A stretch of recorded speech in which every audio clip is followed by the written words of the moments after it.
तिखट बाहेरच्या भडंगची चव आता घरीच, कुरकुरीत, मसालेदार आणि एकदम परफेक्ट रेसिपी। पावसाळ्यात चहासोबत खाण्यासाठी यापेक्षा भन्नाट स्नॅक्स दुसरा नाही। चला बनवूया झणझणीत भडंग। मुरमुरा कुरकुरीत होईपर्यंत छान भाजून घेऊया। त्यानंतर तेलामध्ये शेंगदाणे मध्यम आचेवर तळून घेऊया। तळलेले शेंगदाणे काढून तेल कमी करून घेऊया। त्यामध्ये ठेचलेला लसूण घालूया। लसूण 2 मिनिटे परतवल्यानंतर त्यामध्ये हिरव्या मिरच्या घालूया। तिखटाचं प्रमाण तुम्ही तुमच्या आवडीनुसार कमी जास्त करू शकता। लसूण आणि मिरची छान परतल्यानंतर त्यामध्ये कढीपत्ता घालूया।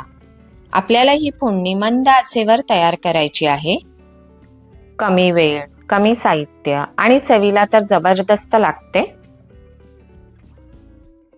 यामध्ये आता 1 चमचा मोहरी घालूया आणि छान परतवून घेऊया। अर्धा चमचा जिरे घालूया। साधारण अर्धा चमचा हिंग घातला आहे मी फोडणीमध्ये। सगळं छान मिक्स झाल्यानंतर त्यामध्ये अर्धा चमचा हळद घालूया। रंग येण्यासाठी अर्धा चमचा काश्मीरी मिरची पावडर, 1 चमचा लाल तिखट घालूया। मिक्स करूया। चवीनुसार मीठ आणि थोडीशी साखर घालून छान परतवून घेऊया। मुरमुऱ्यांमध्ये शेंगदाणे मिक्स करून घेऊया। भडंग खाताना कांदा टोमॅटो मिक्स करून वरून लिंबू पिळून छान लागते।